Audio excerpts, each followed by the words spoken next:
This is the One Thing podcast, where we teach you the surprisingly simple truth behind extraordinary results.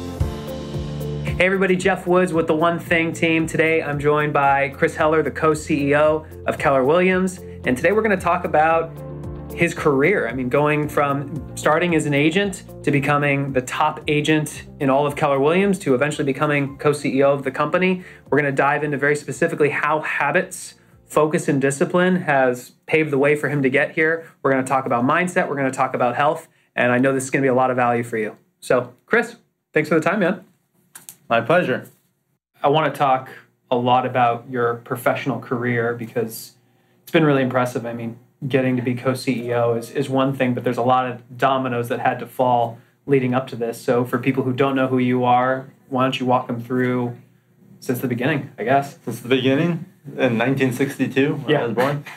Actually, I got my license, well, we can start there. I got my license in 1983.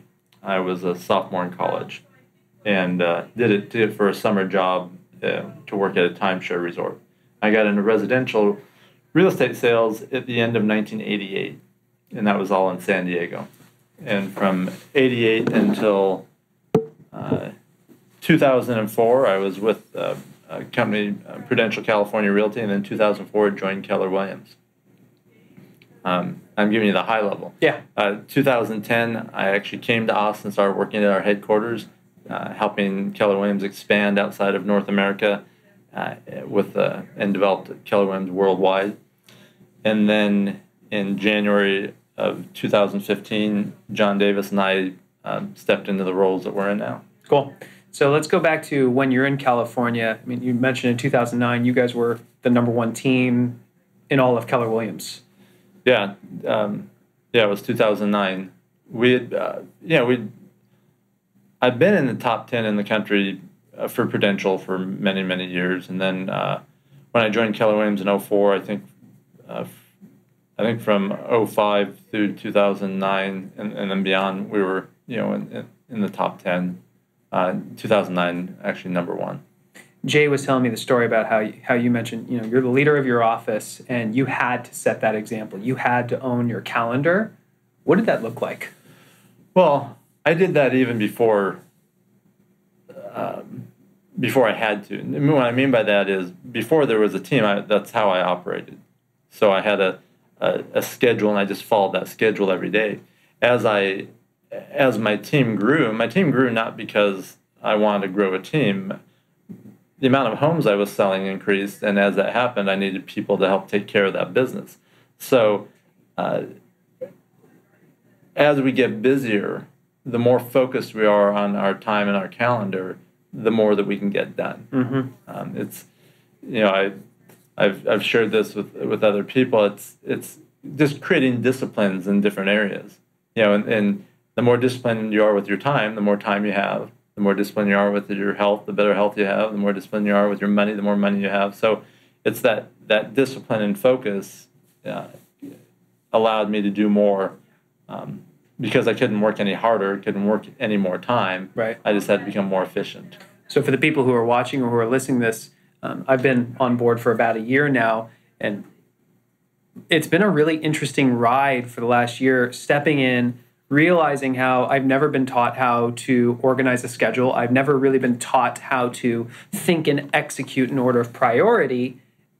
Trying to figure that out and adopt that is crazy, because the moment I started doing time blocking and saying, no, during this time I'm going to focus on my most important work, I've started to notice all the chaos and all the loose ends that start to pile up. So for you, when you're adopting this and when you started leading your team, how do you teach people to control their calendar? Well, they either control it or it controls them. And I rather control than be controlled. So it is a habit. Discipline is a muscle that you develop, and the way to do that is by creating habits. So initially, I had to do things and some of them were mindset things. Other things were structural things to make that process easier. So when I say mindset things, having the mindset that was my job. My job was to follow my schedule. And just like any job, I had to show up at a certain time and do certain things. And that's how I operated mentally. Structurally, I did things to reduce the distractions, whether they were self-imposed or external. Things like so in my real estate office, I made sure that the receptionist knew that to a certain time each day, 11 o'clock each day, I was not available, and I was extreme about it. I'd say I remember telling one gal that I don't care if the president of the United States pulls up in his limo, walks in, and says, "I want Chris Heller to help me find a house." I'm not here until 11 o'clock. I think another time I had a conversation with one and said, "Look, if someone calls and says my house is on fire, ask them if they called the fire department, and then tell me afterwards." This time I'm not here. So I would make sure people around me knew that, so I set up those structures. I'd make sure that I wouldn't know if I had any voicemails. So this was part of this was pre-cell phone days, or when the cell phone was mounted in the car. But we still had a phone on my desk that I was using to make my outbound calls, and I would tape over the message light because I didn't want to know if there were messages there. That flashing light, after a while, your mind starts to play games, and you think, okay, who could that be? And pretty soon you're going to be checking your messages. And then you check a message that takes you completely off course. So I just removed everything that I could that would cause a distraction or take me away from what I was supposed to be doing at that time. And then I just taught my team to do the same thing. Interesting. And especially with technology today, I even noticed this morning where I got up, my phone's on airplane mode. I refused to take it off because I knew that I wanted to go do something for me. I went downstairs, I meditated for 10 minutes, and then I made the mistake. I took it off airplane mode. And immediately my phone started going zzz, zzz, zzz, zzz. And I've trained myself to not allow myself to open email, but I started checking Slack. I started checking my text messages, and all of a sudden I'm in reaction mode, and then I'm in this shower. Instead of visualizing on what I want to do with our company, I'm thinking about reactive stuff, and that was it. It's our minds are really powerful if we use them. Well, actually, they're powerful in both directions, right? Positively and negatively. And so we have to be really purposeful about what we allow in and when we allow things in, and who we spend time with, and what we read and what we listen to and what we look at. There's the default is negative, right? There's more negative out there, negative news, negative conversations, negative people. So if you're neutral, you're actually not neutral. You're actually being bombarded with negative things. So you have to be really purposeful, and you don't have to do anything. I was really purposeful about making sure that I was putting more positive stuff in than negative stuff would be allowed to. I viewed it, like a bottle of water. There's a finite amount of space in here, and I was going to make sure that there was more positive than negative. Yeah, I love it. Over the last year, as we created Time Blocking Mastery, and we've worked with close to over 800 people now, trying to make them have time blocking be a habit that sticks, a lot of them are from KW. And without a doubt, most of them, their focus is lead generation.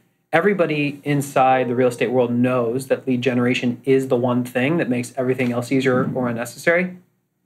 But why is it so hard for them to do it? I think there's a couple things. And it is the one thing, right? Without leads, there aren't transactions. This applies to all business as well. Yeah. There aren't transactions. Whoops. There aren't, there's nothing else to do. So it all begins with that lead generation. I think why is it so hard to do is multiple reasons. If there was one thing and whoever discovered that one thing, they could get rich. There's nothing magical about it because so anyone can succeed at it. Why do very few really succeed at it? Again, multiple reasons. One is people don't know what to do or how to do it, and if they aren't comfortable and confident, they tend not to do it or to avoid it. So people don't know their scripts, and if they don't know their scripts, then having that interaction with that lead is scary, is frightening. If you're really versed in it, having that conversation with that lead actually becomes fun. It becomes a challenge, a competition, an opportunity to to do something productive and set an appointment right then and there. So not knowing what to say, which impacts confidence, and could trigger fear. Another is the distractions. Right? They haven't developed the discipline to say, okay, I know I need to do this, and I know I need to do it now, but because of distractions, it never happens. It's like exercise, right? Everyone knows exercising is good for you. Yeah. And why doesn't everyone go to the gym? They haven't developed the habit of it. The people that have, not going to the gym would be extremely uncomfortable because this habit's been formed. So it's just doing it enough time to actually create the habit. So there's creating the habit and the discipline, knowing what to say. I think another reason that agents don't do it is fear, and I touched on that before. When you're confident, there's less chance of fear. But there's fear, and what most people don't do is really think that all the way through, right? There's the feeling of fear, and they go, okay, I'm not going to do that. But when you really think it through, it actually can just disappear. And what I mean by that is, if I'm afraid to call you because you're going to get mad that I called you or reject me, and I really think that through and say, okay, wait, I don't even know this guy named Jeff. I get rejected all day long by my kids, by my spouse, by my partner. This guy's going to reject me, and so what? And quite frankly, I'm interrupting his day and imposing on him, so he has a right to do that anyways. So I change my mindset around that. All of a sudden, I don't have that fear. And so the call is, hey, Jeff, this is Chris Heller with Keller Williams Realty. Do you have a moment for me to ask you a couple questions? And if you say, no, I'm in the middle of dinner right now, no problem. When's a better time to call you back? Or, I apologize. I'll call you back. That's not a personal attack on me if I get rejected that way. And understanding it's not personal. So I think a lot of agents take things personally, and that impacts them do. If something happens negatively, you take it personally, then you'll tend to avoid that or not want to do it anymore. So those are some of the reasons agents don't. You touched on health, which for the people who are watching this, I mean, you're shredded. You're in incredible shape. Yeah, he's going to downplay it now, but the truth is you're the co-CEO of the largest real estate company in the world. You've had a very successful career. I personally have struggled with, when I'm focusing on business, other things are usually falling through the cracks. My health has been that thing. How have you made that a habit? What did that look like? Has this just been a part of you, or have you had to work at it? I don't think it comes naturally to anyone. So I think we all work at it. Some of us have to work harder at certain things than others. I've always had the mindset that that for me to accomplish things I want to have to accomplish, or that I want to accomplish, I need to be at or as close to 100% as possible. Meaning energy, meaning mindset, and I know that exercise gives you energy. Doesn't mean it's always fun. Doesn't mean you always like to do it. And there is the occasional day where I don't do it, and today was actually one of them. I usually have no problem falling asleep. Last night I didn't fall asleep right away. It was after midnight and I was still awake. And when my alarm went off at 5 o'clock, I sat there and got up and said, all right, I could go to the gym, but an hour more sleep, actually an hour and 15 minutes, is probably more important to my body than an hour of cardio right now. And I made the decision to do it. Now I work out every day, and most days twice a day, in the morning and at the end of the day. So missing this morning wasn't catastrophic, but it was just a mindset. But it's creating that habit. Now I do it because I know I need to be at optimal to be able to achieve the things that I want to achieve. And so I just build it into my schedule. When I travel, I build it into my schedule. When we set appointments, if I have to have a dinner, I'll make the dinner late enough so that I can work out before. And so I just really schedule things around it. So that was exactly where I was going to go, because I've got 2 little kids. Daphne's 3.5. Dean is almost a year. My wife needs me in the morning because she needs her sleep. The morning is that time I've always been able to get my workout in. That's pretty much out. I'm here, I'm in startup world, just constantly feeling like I'm behind the 8 ball, and then I'm rushing to get home to support my wife. Finding that time is a limiting belief for me right now. So, I I have 4 kids, and when they were younger, You have 4? yeah, and I had the same issue. So now, luckily, and this was before 24-hour fitness was developed, but the gym that I worked out with opened at 5. So I just said, all right, I'm going to get up earlier. So I got up at 4:30 every morning. So when I was in San Diego selling real estate, my schedule was I got up at 4:30. I was at the gym at 5, worked out from 5 to 6. I was still home in time to be able to shower, wake my kids up, get them ready to school, in some cases take some of them to school. And I just adjusted earlier to do that. It was either that or not work out, because if you don't, for me, if I didn't do it in the morning, at the end of the day, same dilemma, right? I need to get home. She needs help. They need help. Willpower's gone. Willpower's gone. Too many distractions. The energy's down. So I just said, okay, 4:30 is my new time. So there's a solution for you. Yeah, well, and what really struck with me was some advice a mentor had given me once when I was at a challenge and I wanted to do something, but I just couldn't see the way. And he said, it was around money, but he said, money's not your issue. Your commitment is the issue. Yeah. You just haven't committed to finding a way to get it done. And in this case, it's a commitment. I haven't committed to getting out of bed at 4:30, which I have a track record of doing at one point in my life, but that needs to be a habit so that it just happens. And when I made that habit, and I'm not, by default, I'd stay up late and wouldn't get up early. But I created that habit of getting up early, and now it's not a struggle. But it was at first. And to this day, and one of the structures I put in place to do that was to remove snooze as an option, right? Mm-hmm. So my alarm clock is always far away from my bed. It's in my bathroom. Even when I'm in the hotels, it's never next to the bed. It's over by the TV or in the bathroom. So I have to physically get up and go turn the alarm off, and then I'm up. All right. I'd say one of the most mind-expanding things for me over the last year was the first time I saw Gary teach Empire Builders. And he showed the 2 companies, one with the CEO with his 5, and then the CEO with the 5 who had the 5 who had the 5, all the way down to now 155,000 people. The idea of succeeding through others, is this something that came naturally to you, or is it something that you've had to work at? I think it's one of those things that I've had to work at.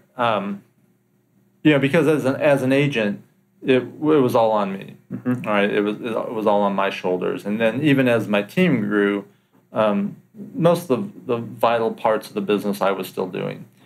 So there was a shift there where I had to get good at succeeding through others. And I think that's one of the things that differentiates Keller Williams from a lot of other companies in our industry is our complete belief in succeeding through others. In most companies, it's the person who's doing the stuff that gets the accolades. Mm-hmm. In Keller Williams, it's the person who's best at succeeding through others that gets the accolades. And that's what we view as real success. Right. So it was definitely a shift, not a bad one or one that I resisted or didn't like or any of those things. It was just a different way of thinking and operating. Over the last years, I've interacted with the people who are probably watching or listening to this. That is one of the sticking points. That's one of those things where they hear that they should succeed through others. They know they should succeed through others. Yet for some reason, there's something that holds them back. If you could give them one thing to help them pave that way, what does that look like? I know we like to keep it to one thing. But there's several things. So if we look at why people don't do that, or they resist it, or they struggle doing that, sometimes it's ego. They think that they're the best, and they may be, but that no one else can do it as good. There's always someone else that can do it as good. And in most cases, people that can do those certain tasks better than you. So ego is often it. Feeling the need to feel in control versus the fear of being out of control by having someone else do it. That only manifests itself in reality if you don't have the right people. Right? If you have a talented person, it actually becomes a relief. It becomes more productive. It becomes joyous. If you have the wrong person, it's painful. So a lot of times people just don't have the right people or the right talent to be able to actually do it. I think those are two of the big ones. Yeah, no, I love it. And for years, I remember the first time I was put in a hiring position, I really wasn't taught how to hire, how to identify talent, and I just kind of took whatever came my way. And of course, they weren't the right person, which made it so hard. But as soon as I hear Gary talk about, no, this is what talent looks like, and this is how you identify it. I mean, it was just a different conversation. Now, how do you become the type of person that talent wants to work for, and they're willing to take a discount to do it? How have you done that? I think there's a couple things. One is, now part of this is how I naturally am. So I didn't have to really alter myself, but I'm very much what you see, what you get, right? So I'm very straightforward. There's no agendas or games or any of that. And I think in general, people appreciate that and like and trust that. I do. I value that. So, and so that is probably attractive at some level to people. The other is always doing the right thing. I mean, have I made mistakes? Absolutely, daily. But my intentions are always the right intentions and good intentions, and people, I think, can sense that and tell that. The other is creating opportunities. The only way I was able to get talented people on my real estate team was to build a business that was big enough where they would have opportunity to grow and prosper. And so, building a big enough business to where you can create those opportunities for people. So those are ways to attract talent. And then being clear on what your vision is and where you're going, and have it be, and again, getting the right people that want to be a part of that, and that want to be a part of a team versus individuals. Well, anything you'd like to leave the listeners or watchers before we wrap up? A lot of what we've talked about, Jeff, is mindset. And so anything that we can do to strengthen our mindset or to work on our mindset makes a lot of the other things a lot easier. Well, there you have it. Mr. Chris Heller, co-CEO of Keller Williams. Thank you very much for the time. For those of you who are listening to this, please subscribe to the One Thing podcast. We are on a mission to become the #1 podcast in iTunes. And when you subscribe, that's the metric that iTunes looks for. And as a way of saying thank you, if you go ahead and take a screenshot of your phone or of your computer after you subscribe, email that to contest@theonething.com. We'll send you a link to get a free digital copy of The One Thing. And if you like this type of content and want more of it, please email me, jeff@theonething.com. It's all based on your feedback. We're doing this for you as a way to add value, so we appreciate the time.